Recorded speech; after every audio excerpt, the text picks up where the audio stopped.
Bismillahirrahmanirrahim. Assalamualaikum warahmatullahi wabarakatuh.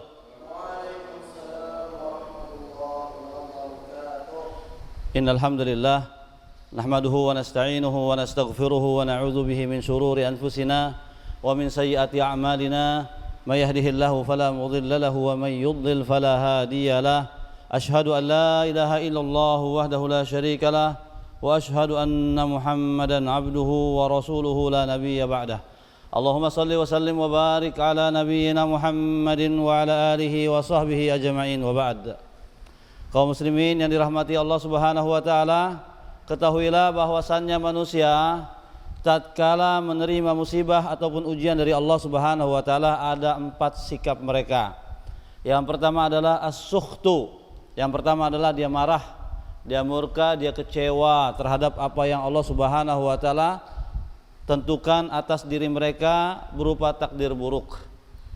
Kematian, musibah, kegagalan, semua adalah takdir buruk yang Allah Subhanahu wa taala tentukan atas makhluknya. Manusia dalam hal ini, sekali lagi saya katakan, yang pertama sikapnya adalah as-sukhtu, yaitu murka, kecewa, dan dia marah, kadang diungkapkan dalam lisan maupun perbuatan. Lisan dengan memaki, perbuatan dengan marah-marah, banting ini, banting itu, dan segala macam perbuatan yang menunjukkan ketidakmenerimaan dia terhadap apa yang Allah Subhanahu wa taala putuskan. Sedangkan yang kedua adalah bersabar. Bersabar adalah sikap di mana ada rasa gejolak, ada rasa kurang puas, ada rasa kecewa terhadap apa yang ditakdirkan atas diri mereka, namun ditahan, ya. Jadi bedanya sabar dengan sukhat. Kalau sukhat itu dilampiaskan dalam bentuk kata dan perbuatan, tapi kalau sabar dia ada rasa kecewa, ada rasa kurang puas, ada rasa kurang terima, tapi ditahan, ya, tidak diungkapkan dalam bentuk lisan dan perbuatan. Sedangkan yang ketiga adalah ridha, yaitu dia nerima sepenuhnya dengan rela apa yang Allah Subhanahu wa taala telah putuskan. Tentu saja sikap ini lebih baik daripada sukhat dan sabar, ya. Jadi ridho ini terima dari apa yang telah Allah Subhanahu wa taala, menerima apa yang telah Allah Subhanahu wa taala putuskan, tetapkan atas diri mereka, walaupun tidak enak, walaupun tidak sesuai dengan apa yang diharapkan dan diinginkan. Yang keempat adalah asyukur, yaitu bersyukur. Masya Allah, terima musibah tapi bersyukur. Bagaimana bisa? Pasti kita tidak bisa membayangkan, karena memang bukan level kita untuk melakukan itu, ya. Ini adalah merupakan sikap orang-orang yang Allah Subhanahu wa taala pilih, orang-orang yang beriman, orang-orang yang bertakwa, orang-orang yang Allah Subhanahu wa taala karuniakan kedekatan diri dan mampu untuk memandang sesuatu yang tidak bisa kita pandang, ya. Bagaimana dia bersyukur? Ada dikisahkan di dalam kitab Riyadhus Shalihin, ya. Seorang abidah, perempuan ahli ibadah, suatu ketika dia ketusuk jarum tangannya, terus kemudian dia bilang alhamdulillah, masya Allah.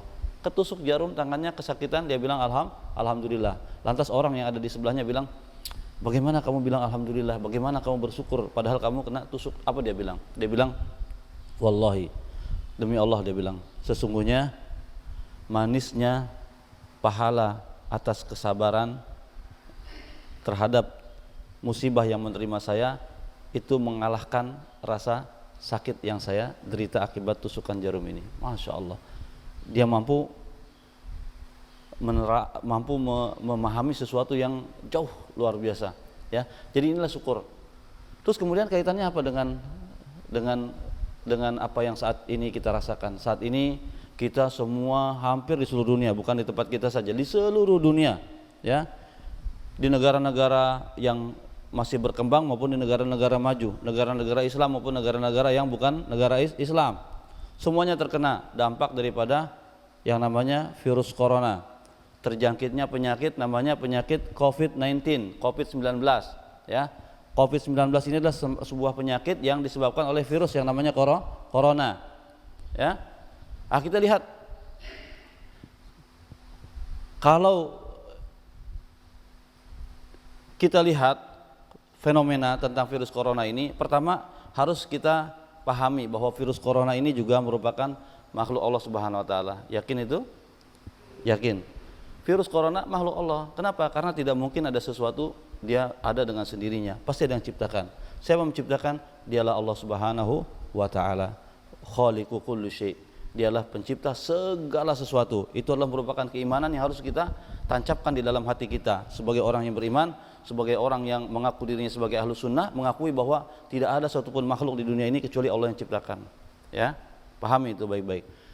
Terus kemudian ketika kita menyadari bahwa itu adalah ciptaan Allah Subhanahu wa taala, yang harus kita yakini bahwa Allah tidak akan menciptakan sesuatu dengan sia-sia. Allah tidak akan menciptakan sesuatu dengan sia-sia. Pasti ada hikmah, pasti ada kebaikan di dalamnya. Hanya saja terkadang kita tidak mampu untuk memahami itu, ya, kecuali dengan berta'ammul, bertafakkur, dengan memikir, dengan menganalisa. Mesti semuanya tidak akan disia-siakan, tidak akan sia-sia apa yang Allah Subhanahu wa taala ciptakan. Sebagaimana Allah Subhanahu wa taala gambarkan tentang sikap seorang ulil albab, sikap ulil albab ketika dia bertafakkur terhadap ciptaan Allah Subhanahu wa taala. Orang yang berpikir, orang yang dikategorikan oleh Allah Subhanahu wa taala berakal, dia akan mengatakan ma khalaqta hadza batila. Allah tidak akan, sesungguhnya kamu tidak menciptakan ini dengan sia-sia. Ya, itu pula yang harus kita yakini bahwa tidak akan sia-sia. Lantas tidak sia-sianya di mana? Bukankah virus corona telah meluluh lantakkan perekonomian dunia? Bukan hanya dunia, termasuk kita. Bagaimana tidak luluh lantak? Bandara di stop, pelabuhan ditutup, orang mau beraktivitas kumpul-kumpul dilarang. Bahkan untuk ibadah saja kita sulit. Mau berjamaah dianjurkan untuk tidak berjamaah saat ini. Padahal berjamaah adalah wajib hukumnya. Ya, sholat Jumat yang juga sama-sama kita ketahui merupakan syiar agama Islam terbesar di antara syiar-syiar yang ada, ya. Dan juga dia merupakan kewajiban atas setiap laki-laki muslim, di stop sementara waktu, ditutup. Terus apalagi kita lihat umroh yang merupakan juga syiar yang bersifat internasional, syiar yang besar juga dilarang gara-gara virus corona ini. Ya, Masjidil Haram yang menjadi dambaan dan tumpuan hati kaum muslimin ditutup sementara waktu. Lantas mana letak kebaikannya? Lantas mana letak ketidaksia-siaannya ada virus? Bukankah ini makhluk yang sia-sia, bahkan mudorotnya besar? Saya katakan betul. Ya, hanya saja jangan kita lupakan. Ya. Tahu yang namanya iblis? Tahu iblis? Kenal sama iblis? Ya, iblis itu apa manfaatnya untuk kita? Ada. Apa baiknya untuk kita? Ada? Tidak ada. Tidak ada. Bahkan iblis laknatullah alaihi, ya, dia bersumpah di hadapan Allah Subhanahu wa taala yang diabadikan oleh Allah Subhanahu wa taala di dalam surat Shad, ya. Fa bi'izzatika, apa kata dia? Fa bi'izzatika la ughwiyannahum ajma'in. Demi kemuliaanmu ya Allah, niscaya aku akan sesatkan mereka semuanya. Manusia akan disesatkan oleh Allah Subhanahu wa taala. Manusia akan disesatkan oleh iblis laknatullah alaihi. Dia bersumpah di hadapan Allah Subhanahu wa taala dengan kemuliaan Allah Subhanahu wa taala. Sekarang saya tanya, di mana letak manfaatnya, letak ketidaksia-siaannya iblis? Hah? Namun apakah kita berani mengatakan bahwa Allah ciptakan iblis adalah merupakan kesia-siaan? Tentu tidak berani kita katakan itu. Mesti ada hikmah, ada kebaikan di dalamnya. Di antaranya adalah menguji kita, ya, dan juga ada hikmah-hikmah lain yang tidak kita ketahui kecuali Allah Subhanahu wa taala saja. Itu yang kita ketahui, hikmahnya adalah menguji kita. Apakah kita akan menjadi pengikut iblis dan akan menamani dia nanti di neraka kelak, ataukah kita akan menjadi musuhnya iblis sehingga kita akan menjadi wali-wali Allah Subhanahu wa taala dan kita akan ditempatkan di sisi Allah Subhanahu wa taala yang berbahagia. Itu di antara hikmah, dan tidak bisa kita katakan iblis ini adalah makhluk yang diciptakan oleh Allah Subhanahu wa taala dan ini adalah merupakan kesia-siaan, tidak. Ya, bisa dipahami. Kemudian sekarang tinggal kita bagaimana melihat hikmah apa yang bisa dipetik daripada keberadaan virus corona ini, ya. Kalau kita menganalisa, kita akan dapati beberapa hal, ya, yang hikmah dibalik adanya virus corona ini. Yang pertama ya adalah dalalat ala azamati qudratillahi jalla wa ala. Keberadaan virus corona ya adalah menunjukkan hebatnya, dahsyatnya, luar biasanya kekuasaan Allah Subhanahu wa taala. Kenapa begitu? Makhluk kecil. Tahu besarnya seberapa? Menurut penelitian besarnya adalah 125 nanometer atau 0,125 mikrometer. Kecil sekali ya. Tapi lihat bagaimana dia membuat lumpuh negara-negara, bahkan negara adidaya kehilangan dayanya di hadapan virus corona yang kecil seperti itu ya. Bagaimana halnya apabila Allah Subhanahu wa taala kirimkan ya untuk menegur hamba-hambanya yang durhaka kepada Allah Subhanahu wa taala, untuk menegur manusia-manusia yang membangkang daripada perintah-perintah Allah Subhanahu wa taala ya, makhluknya yang bernama Jibril alaihissalam. Tahu Jibril alaihissalam bagaimana bentuknya? Rasulullah SAW pernah melihat ketika beliau didatangi oleh Jibril dari Gua Hira. Pas dia keluar, dia lihat tiba-tiba Jibril ya, dikatakan di dalam hadis bahwa Jibril memiliki 600 sayap. 600 sayap ya, yang kalau dilihat dia akan menutupi pandangan kita daripada ufuk. Langit semuanya tertutup ya. Kata Rasulullah SAW di dalam hadis dikatakan lahu sittu mi'ati janah qad saddal ufuk. Dia memiliki sayap yang menutupi ufuk. Kalau kita lihat mata kita melihat memandang langit itu tertutup dengan sayapnya Jibril alaihissalam. Bisa dibayangkan ya. Itu yang pertama. Terus yang kedua adalah kita lihat ya, dengan adanya virus corona ini ada yang namanya tauhidu kalimatil ulama'i wal umara ya, bersatunya kalimat ya, perkataan, anjuran, instruksi daripada ulama dan umara ya. Kita lihat tidak sedikit antara ulama dan umara ini berselisih paham, tidak sinkron ya, namun di dalam masalah virus corona ini mereka bersatu padu ya untuk mengarahkan kaum muslimin agar tidak melakukan sesuatu yang dapat mendatangkan kemudaratan yang lebih besar bagi dirinya dan juga bagi kehidupan masyarakat secara umum ya. Diarahkan, ulamanya mengarahkan agar sementara waktu tidak sholat berjamaah untuk kemaslahatan, tidak sholat berjumat untuk kemaslahatan ya. Insyaallah masyarakat dan pemerintah pun demikian ya, mengarahkan dan bersatu dengan ulama untuk mengarahkan masyarakat agar meraih suatu kemaslahatan untuk kita semua. Dan alangkah baiknya seandainya satu persepsi, satu kalimat ini tetap tetap terjalin di luar masalah-masalah virus corona ini ya, sehingga akan dapat mengarahkan masyarakat ini menjadi masyarakat yang lebih baik, negara ini menjadi negara yang baldatun thayyibatun wa rabbun ghafur ya, dan seterusnya. Terus kemudian yang ketiga ya, tafriq baina atau tamyiz baina ahli sunnati wal jamaah wal jabariyah wal qadariyah ya. Dengan adanya virus corona ini kita lihat fenomena yang selama ini tersembunyi dari kita ya, perbedaan antara ahli sunnah dengan jabariyah dan qadariyah. Jabariyah mereka memahami bahwasannya manusia ini karishi fi mahabbatir rih, bagaikan sehelai bulu angsa di hempasan matahari. Artinya dia itu hidupnya mengalir kemana saja arahnya takdir atas dirinya. Artinya dia merasa kalau sudah ditakdirkan oleh Allah Subhanahu wa taala, kita tidak bisa berbuat apa-apa. Itu keyakinan mereka, sehingga mereka tidak pedulikan anjuran-anjuran untuk tidak usah sholat berjamaah dulu, tidak dianjurkan untuk jangan kumpul-kumpul dulu, karena bagi mereka kita mau kumpul, kita mau ini, kalau Allah tidak takdirkan mati, tidak mati. Kita tidak takut sama virus corona, kita takut hanya kepada Allah Subhanahu wa taala. Ini adalah orang yang terpapar oleh virus yang lebih berbahaya daripada virus corona, yaitu virus namanya pemahaman al-jabariyah ya. Kalau seandainya benar apa yang dia katakan seperti itu, untuk apa Rasulullah SAW Menyuruh kepada sahabatnya untuk tidak memasuki tempat yang sudah terjangkit wabah penyakit. Di dalam hadis Rasulullah mengatakan apa?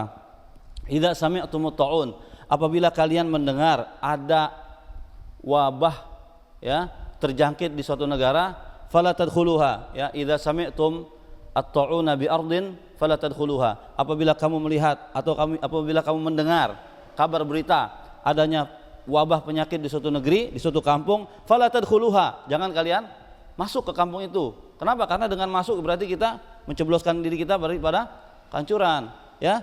Tapi kalau orang paham Jabriyah, masuk saja. Kalau Allah nggak takdirkan kamu akan kena wabah, nggak akan kena wabah. Itu paham Jabariyah, ya. Paham Jabariyah berarti menyimpang daripada pemahaman yang Rasulullah SAW ajarkan kepada umatnya, ya. Dan kata Rasulullah SAW apa? Dan apabila ya wabah terjangkit pada suatu daerah, sedangkan kamu berada di dalam daerah itu, maka jangan keluar. Hadis ini muttafaqun alaihi, sahih, bisa dipahami, ya. Itu jadi, sedangkan ahli sunnah bagaimana? Ahli sunnah adalah pemahaman yang menengah antara Jabariyah dan Qadariyah, di mana paham ahli sunnah dia tetap waspada, ya, dia tetap waspada, dia tetap tidak takut kepada tidak takut secara berlebihan, namun dia tetap melakukan sabab agar terhindar dirinya daripada terkena virus yang sedang mewabah itu. Yang keempat adalah tafhimul bashar annallaha ma syara'a syari'atan illa limaslahatihim, bahwa ya memahamkan manusia semuanya ya dengan adanya virus corona ini, Allah ingin memahamkan bahwasanya apa saja yang Allah Subhanahu wa taala syariatkan tidak lain tidak bukan adalah untuk kemaslahatan kita. Lebih dari 1400 tahun yang lalu ya Rasulullah SAW mengajarkan umatnya untuk banyak-banyak cuci tangan, banyak-banyak berwudu, bertaharah, betul enggak? Ya, jauh sebelum virus corona datang. Ternyata belakangan kita lihat orang-orang yang tadinya nggak pernah wudu, dia berlomba-lomba untuk berwudu, ya sering-sering bercuci tangan. Ya kita lihat orang-orang di tempat terjadinya virus Wuhan, terjadinya virus corona ini yaitu di Wuhan, ya mereka berlomba-lomba melihat dampak daripada syariat yang diajarkan oleh Rasulullah SAW. Ternyata merupakan suatu ajaran yang dapat memprotek dirinya daripada terjangkit wabah ini, ya. Yang tidak kalah penting lagi adalah Rasulullah SAW, di antara ajaran yang Rasulullah ajarkan untuk wanita kaum muslimah diantaranya adalah tetap diam di rumah. Waqarna fi buyutikunna, dan hendaklah kalian wahai kaum wanita untuk tetap berdiam di rumah, ya. Terus kemudian juga di antara syariat lagi adalah Islam menyuruh kaum muslimah untuk menutup wajahnya, ya. Dan ini belakangan menjadi pertentangan, ya. Di antara yang sangat keras menentangnya adalah di negara yang namanya Austria, ya. Sampai-sampai kaum wanita dilarang, juga di Prancis dilarang untuk menutup wajahnya. Padahal ini adalah merupakan hak manusia, hak asasi manusia untuk menutup wajahnya. Apa salahnya? Ya. Terus kemudian, namun karena saking bencinya dengan ajaran Islam dilarang. Ya. Tapi sekarang Allah jadikan dia untuk menarik ludahnya yang sudah dilepeh, ya, sudah dikeluarkan. Dia harus malah kebalikan mewajibkan, bukan hanya wanita, laki-laki pun diwajibkan untuk menutup mukanya dengan masker. Ya. Begitu pula ya di negara yang kita cintai, belakangan kita diresahkan dengan adanya wacana untuk melarang pegawai negeri sipil untuk menggunakan cadar. Tentu saja ini merupakan keresahan. Bagaimana tidak, ya? Dia berusaha untuk menjalankan agama Islam secara totalitas, secara keseluruhan, termasuk di dalamnya adalah ya menutup kecantikan, keindahan wajahnya daripada pandangan wanita laki-laki yang tidak bertanggung jawab, ya. Terus kemudian dia mencoba untuk menerapkan ajaran Islam ini. Namun Allah Subhanahu wa taala sekali lagi yang membuat mereka harus merenungkan, menarik diri bahwasanya apa yang Allah Subhanahu wa taala syariatkan adalah untuk kemaslahatan. Ya, sekarang mereka yang tadinya punya wacana tersebut pun beramai-ramai menganjurkan masyarakat untuk menutup wajah mereka. Ya, sekali lagi perhatikan, kita sebagai orang muslim yakini, tahu atau tidak kita tahu, ya hikmah daripada suatu syariat, yakin bahwasanya tidaklah Allah Subhanahu wa taala perintahkan kita syariatkan kita suatu syariat kecuali untuk mendatangkan kemaslahatan untuk siapa? Diri kita sendiri. Kemudian yang terakhir, yang kelima adalah ya bahwa dengan adanya virus corona ini adalah merupakan ibtila al-mu'minin, ibtilaan hasanan, ya, adalah merupakan ujian yang baik untuk kaum mukminin, ya, sekaligus juga untuk tasfiyatu ardillah al-mutahhar, ya, untuk mensucikan bumi Allah yang suci ini daripada orang-orang yang melakukan kerusakan di dalamnya. Kaum muslimin dirahmati Allah Subhanahu wa taala, yang tertimpa virus corona itu ada dua macam manusia. Ya, enggak banyak, cuma dua, orang beriman dan orang yang tidak beriman yang melakukan kerusakan, ya, di muka bumi ini. Baik kerusakan secara maknawi maupun secara hakiki. Ya.